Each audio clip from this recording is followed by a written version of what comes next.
What's going on, everybody? Welcome back to VETZHELP. This is part 2 of the Medical Evaluation Board video. In part 1, where we left off, we were discussing the Physical Evaluation Board sending the case back to the VA and them applying ratings to all of your claims. Okay, so at that point, once the VA sends, once the Physical Evaluation Board sends your case back to the VA is going to apply claims to all of your cases. Pretty much at this point, once that case goes back, it's not a process that you typically get reached out to from your PEBLO for them to tell you, hey, the Army found you unfit during the Physical Evaluation Board. It will convene, but you won't even really know about it. Okay, but you will get the results of it. You will get the Physical Evaluation Board proceedings, just like you did with the Medical Evaluation Board proceedings when you receive your NARSUM. But it's going to be a different document that you receive at this point. Okay, so in this process, in this part of the process, like I said, the Physical Evaluation Board has typically, and I say typically because of the fact that once you find yourself in the Medical Evaluation Board, chances are very slim, and they will explain this to you in your initial briefing when you get into the IDES process. But chances are you are not getting returned to duty. It's not impossible, but chances are you are not getting returned to duty. You are finding yourself on the way out of the military. Okay, and that's just the luck of the draw. I'm just letting you know. All right, so that's for you that you all that don't want to be med boarded, or some of you, like I said again, it may be in the best interest of yourself, along with the military, but mostly, as you look at it and your perception of it, is in the best interest of you, because you have to take care of yourself and you have to take care of your health. Health is wealth. Okay, so but anyways, as I was saying, at this point, those conditions that you claimed, the VA is either going to apply. They're going to apply those ratings. Okay, they're either going to give you a rating, or they're not. Okay, but the significant part of this is, people oftentimes ask me, how do you get the 2 ratings? How do you get the, because you'll hear somebody say that, oh well, that went through med board, I got a VA rating of 100%, and then the Army rated me at 80%, or the Army rated me at 10% or 20%. How do you get that? So the answer to that question is, when we look at it, and going back into what I said, from the Army's perspective, based on, in accordance with Regulation 40-501, AR 40-501 is what the Army goes off of, which outlines the medical retention standards. Okay, so when we look at that and we look at your NARSUM, you see those conditions that made you unfit, while you have other claimable, like I said in the last video, VA claimable conditions. Not all of those conditions make you unfit to continue military service. So the VA will rate everything, and the Army is only going to adopt the ratings for the things that made you unfit to continue serving in said branch, or respective branch, not just necessarily the Army.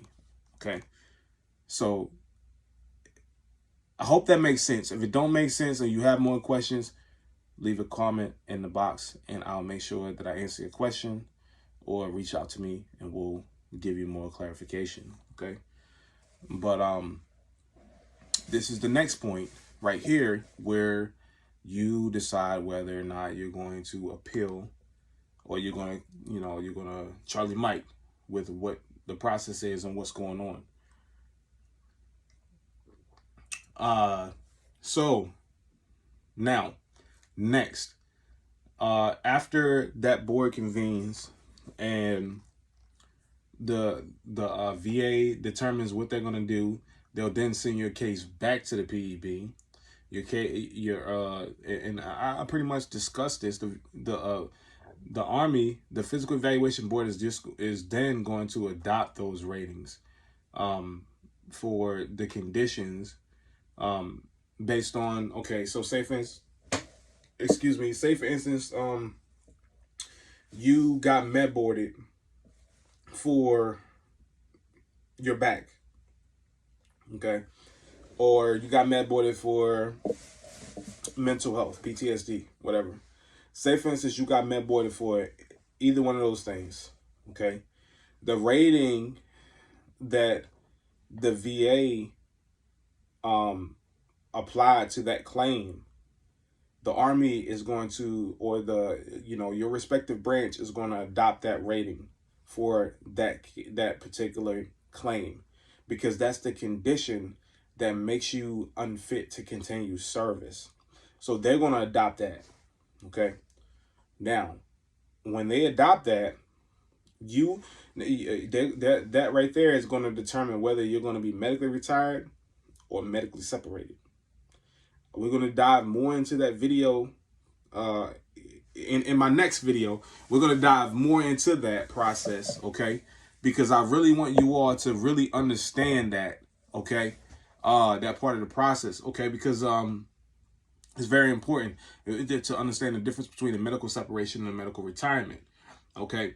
One of the main and the most obvious difference is the fact that a medical retirement is 30% or more. If you get less than 30%, you are getting medically separated with severance. Now, here's a caveat to getting medically separated with severance. And no, you know what? I'm not even going to talk about that. I want y'all to tune into the next video so that you can get that information. Because if you find yourself in that situation, you'll know, okay? And I'm going to let, I'm not even going to tell you about the next video. Just watch it, okay? Just watch it. Just watch it. It's very interesting. But a medical separation is less than 30%, okay? Medical retirement is 30% or more, okay? All right, so that's where that's going to be determined based on that rating. You can get med boarded for multiple conditions, but like I said again, it only takes one condition to trigger a medical evaluation board. If you have a 3 in your profile, it automatically alerts the integrated disability evaluation system to let them know that this service member needs to go through this process to determine whether they can stay in the Army or whether they can stay in their respective branch, okay? Or do they need to start the process of separation, whether it's through retirement or severance, separation with severance. All right, so after the determination is made, what will happen is you will receive a form called A199. This right here is coming to the end of your medical evaluation board, and this is the moment that you've all been waiting for, but it's not the grand finale. Got you. All right, it's not the grand finale. At this point in the process, you are receiving your PEB proceedings, okay? You can go on the website, you can go on va.gov to track your case to see, because once your case closes, I'm gonna be honest with you. You're gonna go on your va.gov and you can see your VA claims case. And once it closes, that means that the first time that you see that it closed, it got sent back to the PEB. All right, which is probably going to be about a month after it got sent. Like after the the PEB process. It might be less. It all depends on where you are or how your process really go. Because it says 11 days, but and then proposed ratings. about 19. So yeah, it's about a month. I'm just gonna be honest. It's gonna be about a month. It's gonna be more. Honestly, you know, listen, this process is just based on the person. I'm just being honest. All right. But your once you receive that 199, that 199 is gonna have the proceedings on it. Okay, it's gonna have the proceedings based on the decisions of the VA and of your respective branch. Okay, it's gonna say whether or not they decided to find you unfit, or they decided to find you fit and return you to duty, or if they find you unfit, whether or not they decided to medically retire you if you get 30% or more, or they medically separate you less than 30%.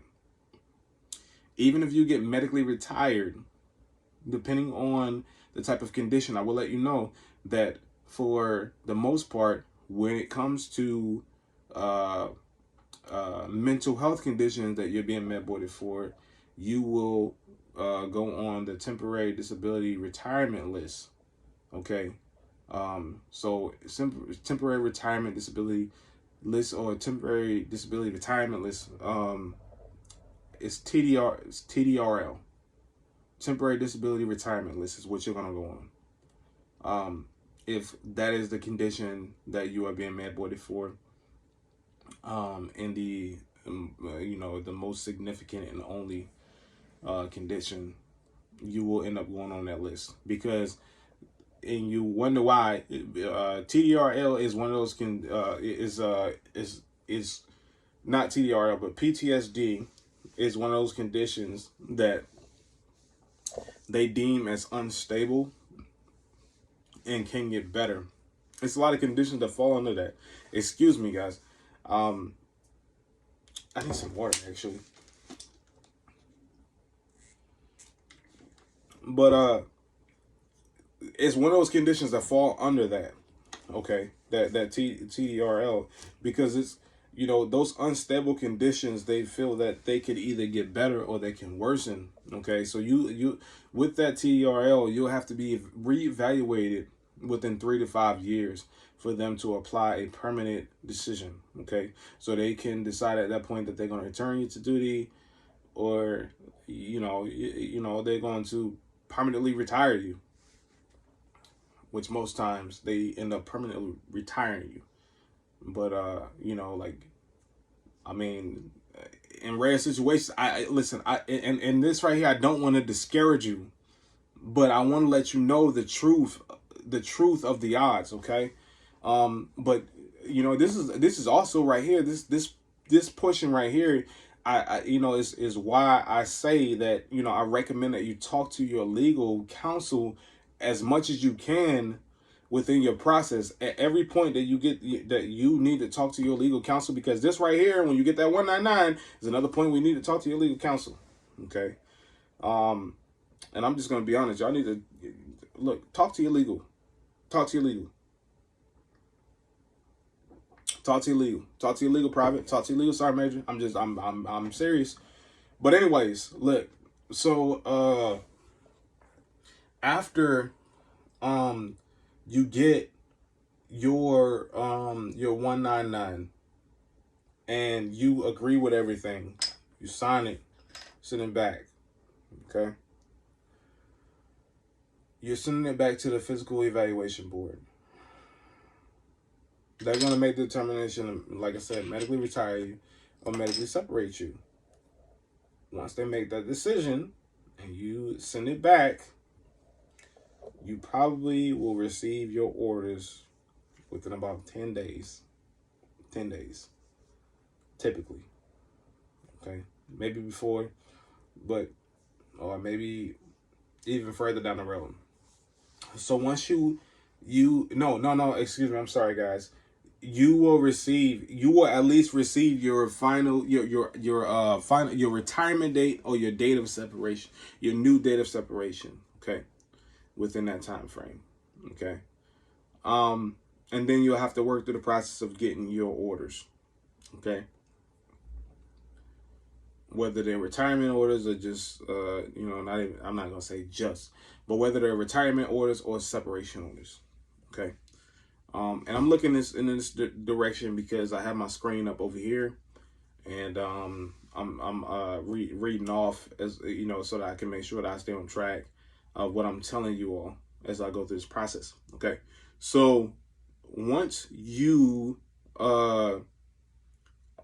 you get that, you are also going to, once you get that date of separation, you are also going to get a counseling. It's going to be a medical counseling, but it's not going to be in the form of for my Army personnel, it's not going to be in the form of a 4856. It's going to look like a legal document. Okay, it's going to look like a legal document, and basically what that form is for, that medical counseling is for you to decide, because once you receive that 199, from that point you pretty much have 90 days. That's what they say, you have 90 days left in the Army. Okay. But a lot of you all have leave. You have leave that exceeds 90 days. And if you have leave that exceeds 90 days, then you need to push back your date unless you plan on selling your leave back to the Army. And now remember, even when you're on leave, you're accruing leave. So even when you go through the process of clearing and you go to finance and everything, you will find yourself talking to finance, and they're telling you that I have to reimburse you for these days, these leave days, whether it's 2 or 8. Whatever, they got to reimburse you for it. So I don't want to get too deep into that. If you have questions about it, please leave a question. Please leave your questions, comments, and concerns in the chat box, in the comments, and I will make sure that I get back to you. And I'm going to have an email soon for this channel so that we can make sure that we are answering all of your questions. Excuse me, guys. Let's see, what else do we need to cover? All right, so we talked about the ratings. We talked about getting that 199 back, sending it back. We also talked about you all receiving your excuse me. We talked about like I said, we talked about you signing the counseling and determining whether or not you're going to push back your dates of staying in, of how long you need to stay in before you retire, before your retirement date or your date of separation. So keep in mind, it's going to say something about based on the time of the month, you may end up having to owe the Army or your respective branch. You may end up having to owe them, and pay them back. But do not be discouraged about taking your leave. Just make sure you ask questions, okay? So, I mean, if you decide that you want to push your date back, and this is for my personnel that are watching these videos, and you may be close to 20 years, and you don't feel like you're going to meet those 20 years, all right? Ask questions of legal, okay? Make sure you ask those questions, and hey, look, man, I'm within 19 and some X amount of years, and I want to make sure that I'm able to meet 20, so that I can still I can receive concurrent disability and retirement pay. Okay, you want to make sure that you are able to receive that. Okay, because this is where you are. It's the truth. This is where you are. You want to make sure that you're able to retire you know, but hey, at the end of the day, coming to this point, you got MEB boarded, whatever. All right. So here we go. So the next step in the process, once you submit that, you're gonna either push back your date or you're gonna go with the date that they give you. Okay, and you're gonna find yourself, hey, look, all right, well, I'm gonna be out by a set date. Make sure that you're already you know, I'm just gonna be honest with you.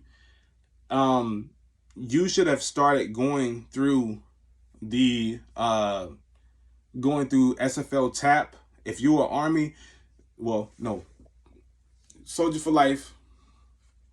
If you were Army, you should have already started going through SFL TAP after you completed your last CMP exam, which I explained in the last video. You know, after you complete that last CMP exam, you should start working on getting into that the SFL TAP, okay, so that you can make sure you are completed with that before you leave, because you have to be done and you have to do your capstone before you are done clearing. It's a mandate by Congress that every soldier has to go through the Soldier for Life transition assistance program. Okay, so you need to make sure that you get that started and you get that completed. Okay, so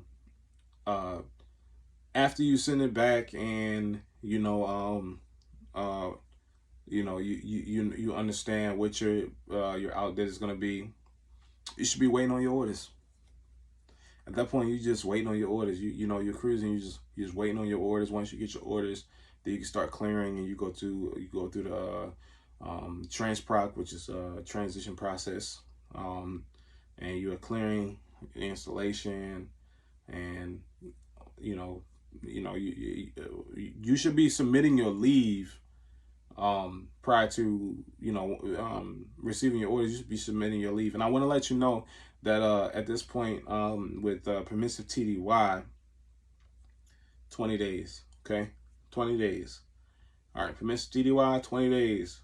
All right, for retirement, medical retirement, 20 days. Okay, authorized 20 days in accordance with regulation.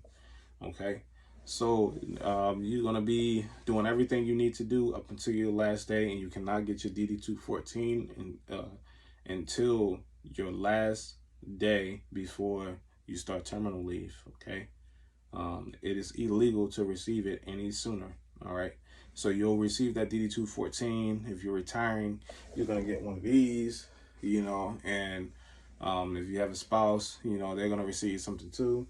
You get a certificate of appreciation, and then you'll also get an additional certificate as well. And then you're going to receive a flag as well.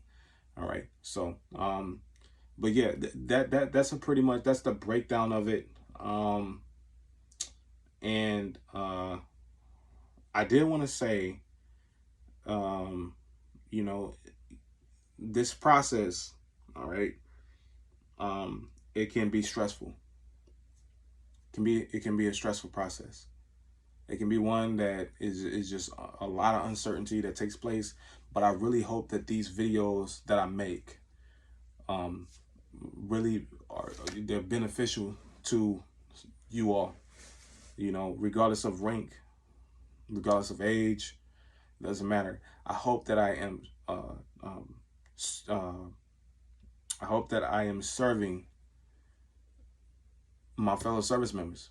You know, I want to help you all. I want to help my fellow veterans to better understand this process, because, you know, I've been in recruiting with the Army going over, 5 years, and I spend most of my day scheduling appointments and conducting Army interviews, explaining the process of joining the military. But what about those that serve and they put their all on the line and they sacrifice their all, and then it comes time for them to get out and they don't understand the process of getting out?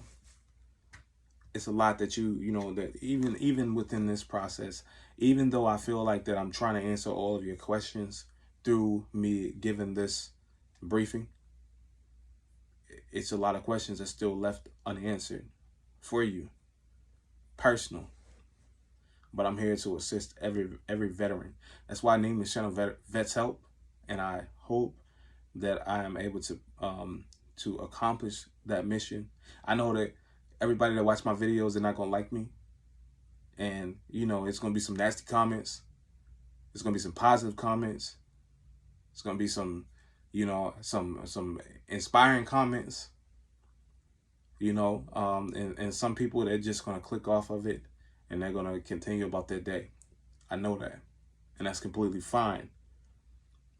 But the people that need to be reached are gonna be reached. All right, and I'm persistent about that, and I want to make sure that I'm able to support you all. Thank you for watching Vets Help, and I hope that these videos from the Med Board 1 and 2 was able to help you. I want you to tune into the next video, because the next video is going to be some good information breaking down the process from myself going through the medical evaluation board and becoming medically retired versus my counterpart going through the medical evaluation board and becoming medically separated with severance. You all have a great rest of your day, great evening, or at whichever point you're watching this video. Thank you for watching Vets Help, where you receive the most important information and most influential, hopefully, information as it comes and as it pertains to medical evaluation board, veteran assistance, or just veteran life altogether. You all have a good one. I'm out.